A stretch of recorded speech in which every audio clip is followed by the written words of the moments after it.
Hello viewers, and welcome to yet another module on the lifestyle series, Nurture Your Health.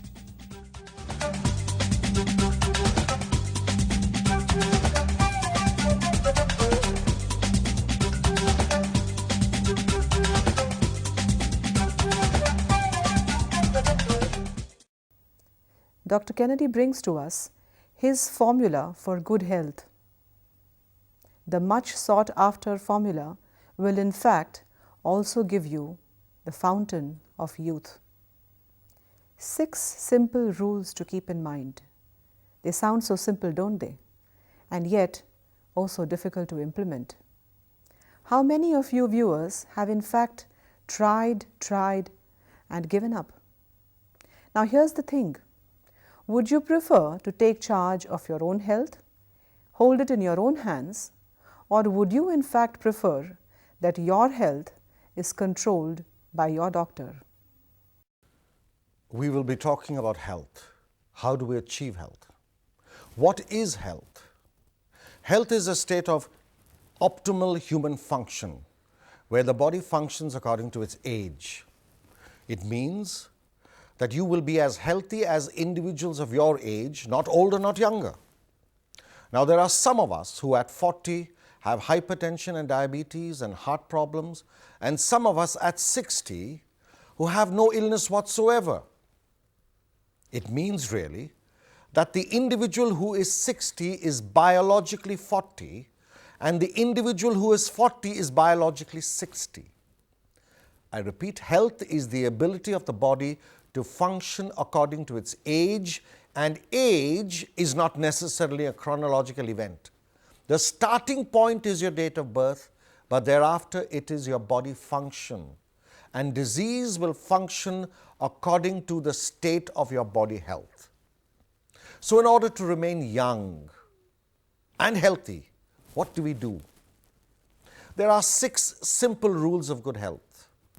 Rule number 1, have a medical check or have a health check. Rule number 2, eat the right food in the right quantities. Rule number 3, do some exercise and be physically active. Rule number 4, manage your stress and tension. Be relaxed. Rule number 5, quit smoking, limit alcohol, avoid dependencies. And rule number 6, in order to avoid fatal injury, ensure the rules of automobile and also sexual safety. Let's consider each of these in a comprehensive and yet precise way. Rule number 1 is a medical check. Why do you require a medical check? You require a medical check because the human body is capable of 100% efficiency with 99% debility, which means that very often we don't even know we are ill till such time as a fatal incident occurs. Heart attacks give you no warning. You don't know that you're about to get a heart attack. You seem to be completely healthy and yet you have a heart attack. Hypertension, diabetes, there are no symptoms that you recognize. And therefore the World Health Organization says that it is important for every human to have a medical checkup at least once a year. A medical checkup helps you to identify silent ailments. Many young individuals below the age of 40 and 35 do not have any ailments because ailments are a breakdown state in the body which usually comes in middle and old age. Does it mean that these people are medically fit? These individuals have no illnesses, but it is possible that they have stress or they are overweight or they lack physical activity or they are eating the wrong food or they are smoking or having alcohol or indulging in inappropriate sexual activity. None of these will manifest itself at this point of time in a medical check. So it is important that you also have a health check. A health check is a check in which you measure the probability of disease rather than disease itself. You measure those factors that can cause disease in the future. So what do you evaluate? You evaluate nutrition, you evaluate activity and physical fitness, you evaluate stress, you evaluate dependencies, you evaluate lifestyle. The major killer in the world is lifestyle. Lifestyle causes, inappropriate lifestyle causes heart attacks and cancers and HIV. So all medical tests must include a health and lifestyle aspect. Rule number 1 is to have a medical check. Rule number 2 is to eat the right food in the right quantities at the right time so that it has the right effect. Your food can be a medicine, your food can be a poison. We all know that those of us who are non-vegetarian should avoid red meat and eat white meat. White meat is poultry and fish. These contain less cholesterol and therefore it is good for you. Eat white meat as opposed to red meat. Non-vegetarians should ensure this. Avoid egg yolk, which also contains cholesterol. But what do vegetarians do? They must have dal and pulses and grams and lentils because these also give you the protein that is contained in meat, but at the same time they do not contain cholesterol. You must have sufficient grain and fiber. Grain and fiber gives you energy, carbohydrate to function on a day-to-day basis, and at the same time the fiber has a cleansing effect on the internal organs of the body. It removes the toxins, it removes the impurities. That is why vegetables and fruits are so important. Vegetables and fruits are important because they purify the body. They give you minerals and vitamins and antioxidants, all of which are helpful to the body. Milk should be taken in such a way that you remove the cream and you have low-fat milk, which is essential in calcium. And then avoid saturated fats, avoid oils that are hard at room temperature, avoid dalda, avoid vanaspati, avoid margarine, avoid ghee. Have liquid oils, mustard oil, olive oil, sunflower oil, peanut oil, groundnut oil. These oils are good for you because they do not increase your cholesterol. But of course, you should not have too much, not more than a spoon of oil. Or more appropriately, 1 kg of oil per individual in the family. Never exceed that per month. And then you need to have sufficient water. About 6 to 8 glasses a day per person. Do not have too much of beer. As a matter of fact, avoid beer completely. Tea is good. You may have perhaps 2 to 3 cups of tea. If you can avoid the sugar and the milk, so much the better. Coffee, 1 or 2 cups is fine. Anything more than 4 cups of these is unnecessary and will be detrimental to your health. Never eat too much of food. Always ensure that you have a glass of water before a meal. By having a glass of water before a meal, you reduce your desire to eat too much. Never eat too much. Breakfast like a king, which means a substantial breakfast. Avoid eggs, avoid butter, avoid toast. Stick with the Indian breakfast of chapati and sabji, or perhaps idli. These are good breakfasts. Breakfast like a king, lunch like a common man, chawal, chapati, rice, wheat, all these things are good. Dahi, a fruit, these things are essential. At tea time, a cup of tea, and at dinner, half of what you ate for lunch. Breakfast like a king, lunch like a common man, dinner like a beggar.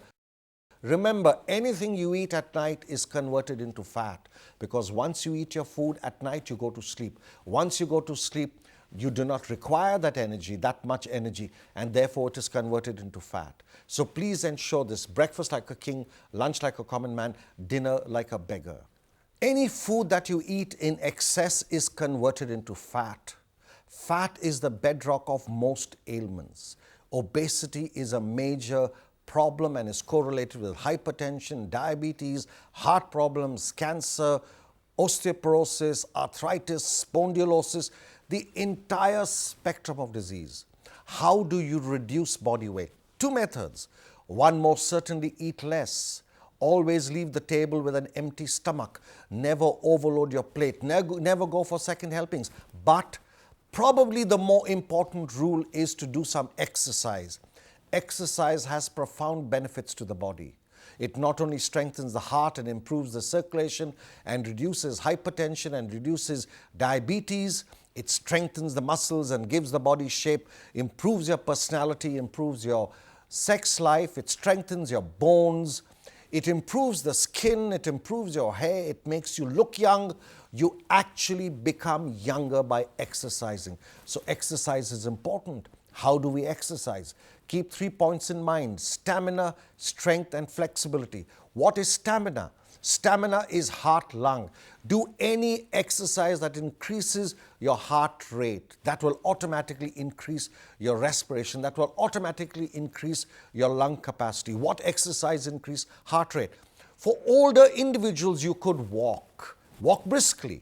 For younger individuals, you could jog. Or some of us in between can walk and jog. Or you can play games, badminton, football, racket games, basketball. Any of these things will improve your stamina. You can improve your strength by simply doing some freehand exercises, push-ups, sit-ups, squats, or you could go to a gym if you happen to be a member, or if it is close to your place of work or home. A gym will improve your strength twice as fast and is extremely efficient. Should old people do weight training? Yes. Should ladies do strength training in a gym? Yes. By increasing your muscular strength, you reduce body weight, you become slim and trim. Weight training is good for old people, weight training is good for young people, weight training is good for ladies also. And then you have flexibility to avoid arthritis and spondylosis. 37% of the human population has debilitating back and spinal problems. How do you avoid this? By doing mobility movements, joint movements, neck rotation, shoulder rotation, wrist rotation, hip rotation, waist rotation, ankle rotation. Rotate these joints 10 times, that is enough. And you will find that your entire joints are absolutely in good condition. Remember to do, well, one aspect is that you can do mobility exercises. The second is those of us in India who have learnt yoga. Yoga is excellent.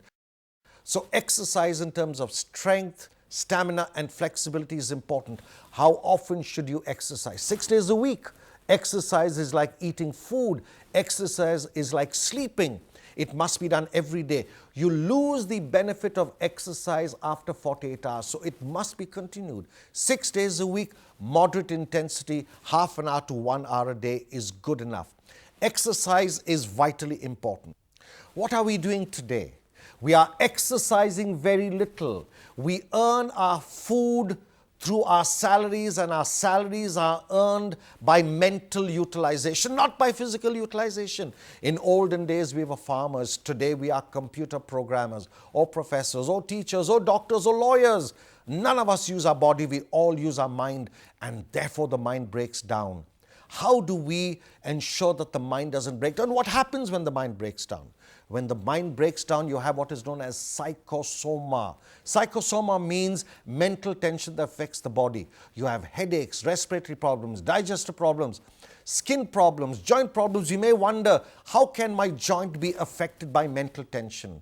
Because remember, when you have mental tension, toxins are released by the brain into the bloodstream, and this affects the entire body. So therefore, mental tension affects the body. How do we avoid it? Where does stress come from? Stress can come from your personality, ambitious, competitive, result-oriented, time-pressured.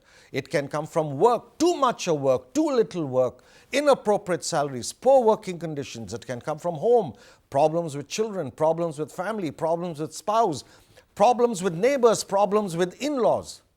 It can come from your daily routine, no time to sleep, too much of work, no time for exercise. It can come from crisis, legal problems, financial problems. Stress can come from almost anywhere. So the effect of stress is disease. How do we manage this disease? 3 or 4 simple methods. Understand that stress is energy. Using your energy up on a day-to-day basis by exercise reduces the stress hormone. Exercise is a vitally important antidote to stress. So therefore, exercise every day. This will reduce your stress. It will remove the toxins from the impurities from your body. Mental relaxation is the Eastern method. Remember, stress means that you have a hyperactive brain. You have a bizarre beta brainwave state. Your brain is beating at 48 cycles per second. When you meditate, when you relax, your brainwave goes down to 12 cycles per second. This releases endorphins. This reduces toxins. Meditation is a good way. Sleep is a vitally important component. Your brain waves go down to 1 to 4 cycles per second, and therefore your stress reduces. You have the physical method, the mental method, the sleep-related method. You also have management of problems. If there is a problem, find a solution. A legal problem requires a lawyer. A financial problem requires a banker. An emotional problem requires your family. A medical problem requires a doctor. Seek solutions from experts and ensure that your day-to-day routine is beneficial rather than stressful. Keep the 8-hour rule in mind, and that is 8 hours work, 8 hours sleep, 8 hours of recreation, of which 1 hour should be exercise. We've spoken about sleep, and sleep is important. Why is sleep important? Because sleep is the opposite of stress. Sleep is complete relaxation. When you sleep, your brain waves go down into a deep delta state, which is not more than 1 or 2 cycles per second. At this point of time, the brain releases endorphins. What do these endorphins do? These endorphins heal the body. Remember, your entire body needs rejuvenation. Your blood cells are constantly changing. Your muscles are constantly repairing. Your bones are completely repairing. Now, these are all repaired while you sleep. Remember that when you are ill, you sleep longer. Remember, children sleep longer than adults. Children grow when they sleep. People who are ill are rejuvenated and recuperate due to sleep. So sleep is vitally important. You need at least 8 hours of sleep per day. Sometimes we dream in our sleep. How does it matter? Dreaming doesn't necessarily mean tension. Remember that when you sleep, the motor nerves are completely disconnected. So even while you dream, it doesn't mean that there is tension in the muscles. But also you have periods of no dreaming. It is during these periods of dreamless sleep that the body heals itself. Sleep is vitally important. So what affects sleep? Any tension in the mind will affect sleep. Never go to bed with tensions in your mind. Never go to bed with stimulants. Alcohol and medication could stimulate you. Always ensure that you have a comfortable sleeping environment. Remember that a cool, dark room will help you to sleep better. Remember to have a glass of milk before you go to sleep. Remember, babies, when they drink milk, they always fall asleep. A glass of milk is a natural sedative. A cup of tea is a natural sedative. These things may be taken to enable you to sleep. What happens when you sleep? The body relaxes, rejuvenates, and heals itself. Rule number five is dependencies. Alcohol, smoking, pan, narcotics, these are to be avoided. Why should we avoid smoking? Smoking is the biggest killer in the world today. Smoking causes cancer. Smoking causes emphysema. Smoking causes a whole range of respiratory disorders. Every cigarette contains 4,000 chemicals.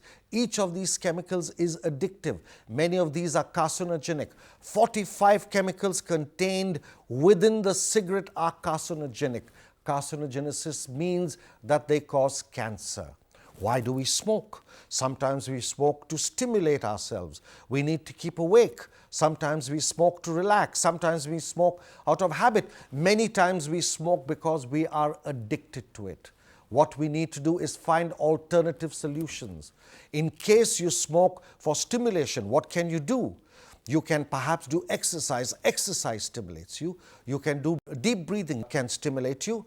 What happens if you smoke to relax? What happens if you smoke a cigarette at the end of every meal? It means that you are smoking to relax. How else can you relax? You can meditate, you can listen to music, you can watch a movie, read a book. All these are relaxing methods, and they are beneficial to you during relaxation. So, some of us smoke to stimulate, some of us smoke to relax, some of us smoke out of habit. Avoid habits, which means never buy a cigarette, never keep a cigarette at home, never borrow a cigarette. These are some of the habits that you can break.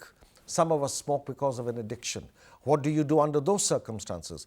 Under those circumstances, you could use nicotine patches or nicotine gum. Nicotine is bad, without a doubt. If you have nicotine as a patch, you will find that you're able to keep your body under control, but at the same time, it does not have a cancerous effect. So these are some of the alternatives. Smoking is bad for you. You must find a way to quit. This is one method. The other method, of course, is to cut down.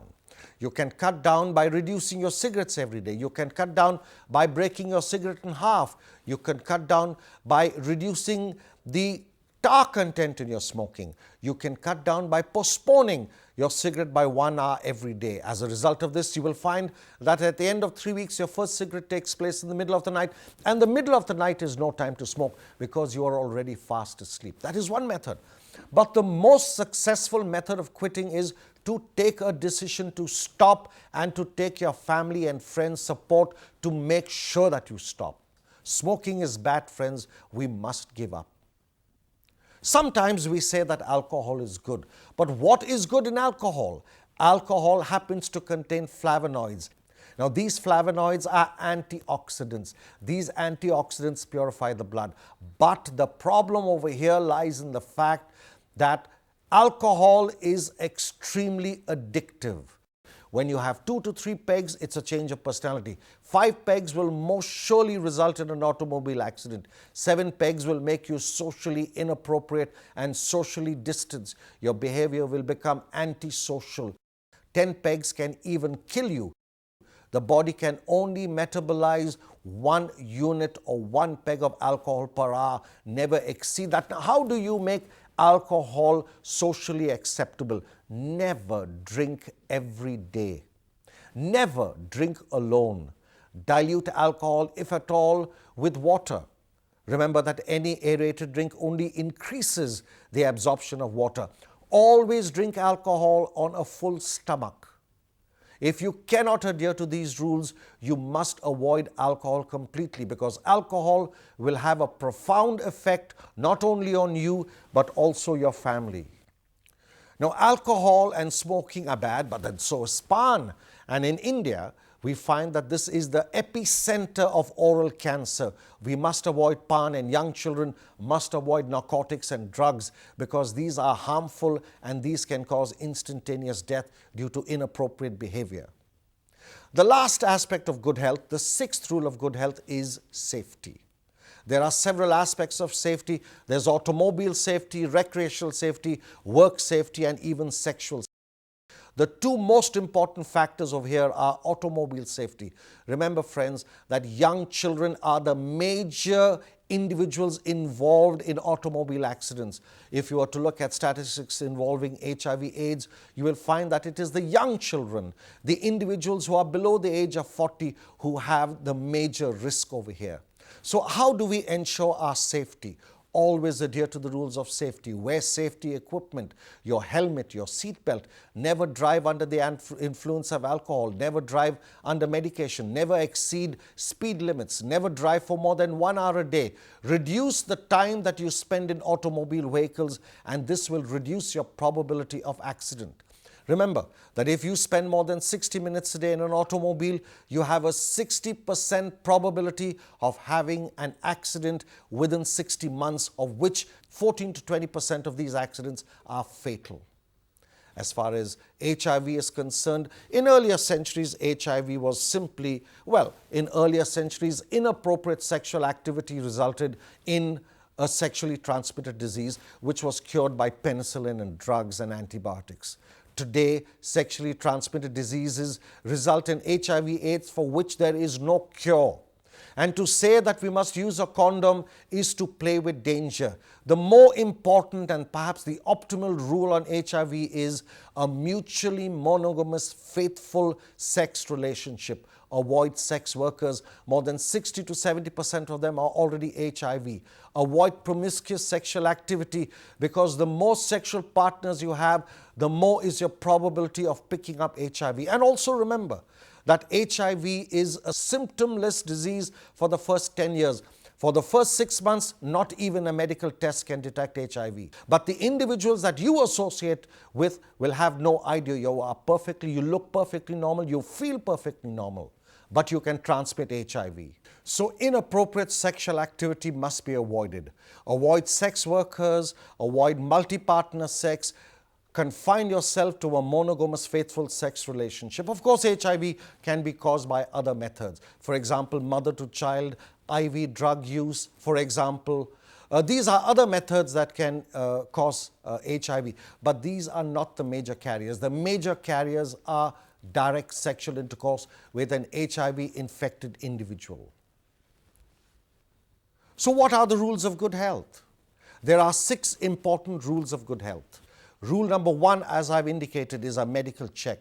It is important that you have this. Rule number 2 is your food. Your food can be your medicine or your food can be your poison. Hypertension, salt, diabetes, sugar, high-fat diet, heart attack. Low levels of vegetables, cancer. Food is very important. Exercise is important. Not only does it reduce stress and tension, it strengthens the body, it strengthens the bones, it strengthens the heart, it immunizes you against a heart attack, it makes you younger in a very physical way. Avoid stress and tension is the next rule. Stress and tension causes disease. Stress and tension causes a whole range of ailments. Relax, meditate, sleep, pray. These things are good methods. Solve problems. These are good methods of managing stress. And then you must remember that you have to avoid dependencies. Dependencies such as alcohol and smoking, pan and drugs. These must be avoided. And finally, friends, adhere to the rules of good health by living a good, faithful, mutually monogamous sexual life.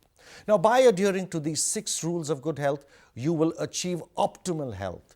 And in achieving optimal health, you will not only live to a ripe old age, but you will live to a ripe old age with a good quality of life.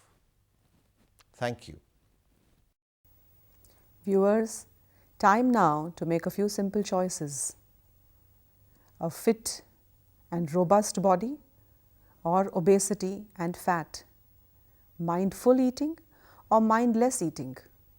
A relaxed and creative mind or a pressured and stressed individual. These are relatively simple choices.